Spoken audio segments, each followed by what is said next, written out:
தமிழ்நாடு நுகர்பொருள் வாணிபக் கழகம் 3 மாதங்களுக்கு ரேஷனில் வழங்க 60,000 டன் கனடா லெண்டில் மஞ்சள் பருப்புக்கு நவம்பர் 8ஆம் தேதி 7 நிறுவனங்களுக்கு டெண்டர் கோரியுள்ளது. தற்போது துவரை விளைச்சல் காரணமாக துவரம் பருப்பு விலை குறைய வாய்ப்பு உள்ளது.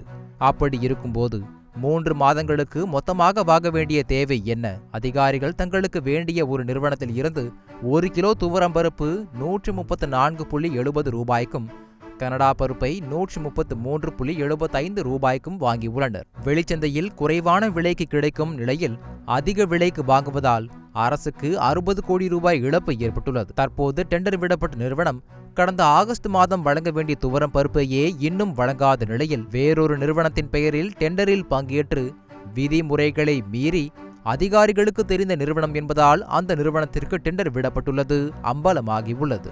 தமிழக ரேஷன் கடைகளில் இருக்கக்கூடிய அட்டைதாரர்களுக்கு வழங்குவதற்காக 3 மாத தேவைக்காக 1 லிட்டர் பாமாயில் பாக்கெட்டுகள் சுமார் 6 கோடி பாக்கெட்டுகள் வாங்க நவம்பர் 8ஆம் தேதி டெண்டர் விடப்பட்டுள்ளது. அவற்றின் மதிப்பு 1200 கோடி ரூபாயாகும். இதிலும் முறைகேடு நடந்துள்ளதாக தெரிகிறது. ஏற்கனவே டெண்டரில் பங்கேற்று விநியோக ஆணை பெற்ற நிறுவனம் முழு விநியோகம் செய்திருக்க வேண்டும். இல்லையெனில் டெண்டரில் பங்கேற்க கூடாது என்பது உட்பட பல்வேறு நிபந்தனைகள் ஏற்கனவே விதிக்கப்பட்டுள்ளன. கடந்த ஆகஸ்ட் மாதம் 22,000 டன் பருப்பு வாங்க ஒரு தனியார் நிறுவனத்திற்கு ஆர்டர் வழங்கப்பட்டது. அந்த நிறுவனம் இன்னும் 15,000 டன் பருப்பு சப்ளை செய்ய வேண்டியுள்ளது. எனவே அந்த நிறுவனம் இந்த டெண்டரில் வேறு ஒரு நிறுவனத்தின் பெயரில் பங்கேற்றுள்ளது. அந்த நிறுவனம் 1 கிலோ துவரம் பருப்பிற்கு 134.70, கனடா பருப்பிற்கு 133.75 விலை கோரியுள்ளது. வெளிச்சந்தையோடு ஒப்பிடுகையில் விலை மிக அதிகம்.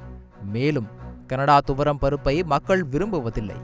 ஏற்கனவே டெண்டர் விதிப்படி ஆணை பெற்று முழுமையாக பருப்பு விநியோகம் செய்யாத நிறுவனம் மற்றும் அதன் தொடர்பு நிறுவனங்கள் பங்கேற்றால் அது நிராகரிக்க வேண்டும். அதை செய்யாமல் ஆகஸ்டில் ஒப்பந்த ஆணை பெற்று இதுவரை பருப்பு சப்ளை செய்யாத நிறுவனம் இந்த முறை வேறொரு நிறுவனத்தின் பெயரில் பங்கேற்றுள்ளது. தங்களுக்கு வேண்டிய நிறுவனம் என்பதால் ஆதாயத்திற்காக அந்த நிறுவனத்தை விடிய அரசின் அதிகாரிகள் நிராகரிக்கவில்லை என்று கூறப்படுகிறது. நாடு முழுவதும் துவரை அறுவடை துவங்கி உள்ளது.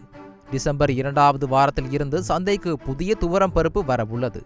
வரும் நாட்களில் அதன் விலை குறையவும் உள்ளது. இந்த நிலையில் 3 மாத தேவைக்கு பருப்பு வாங்க டெண்டர் கோர அவசியமில்லை. துவரம் பருப்பிற்கு இணையான தரத்தில் கனடா பருப்பு இருக்காது. எனவே துவரம் பருப்புடன் ஒப்பிடும்போது கனடா பருப்பு விலை கிலோவிற்கு 20 ரூபாய் வரை குறைவாக விற்கப்படும் நிலையில் தற்போது அதிக விலைக்கு வாங்கப்பட உள்ளது. சந்தையில் 1 கிலோ கனடா பருப்பு விலை 120 உள்ளது. அந்த பருப்பு தற்போது 134.70 ரூபாய்க்கு வாங்கப்படுகிறது. 1 கிலோ 14.70 ரூபாய் கூடுதல் விலைக்கு வாங்குவதால் அரசுக்கு சுமார் 60 கோடி ரூபாய்க்கு மேல் இழப்பு ஏற்படுவதாக தமிழ்நாடு நுகர்பொருள் வாணிபக் கழகத்தில் உள்ள சில நேர்மையான அதிகாரிகள் ஆதங்கத்தோடு தெரிவிக்கின்றனர். இப்படி மக்கள் வரி பணத்தில் பருப்பு டெண்டரில் மட்டுமே அரசுக்கு 60 கோடி ரூபாய் இழப்பை ஏற்படுத்தக்கூடிய அதிகாரிகள் மீது உரிய விசாரணை நடத்தப்படுமா என்பதே மக்களின் கேள்வியாக உள்ளது.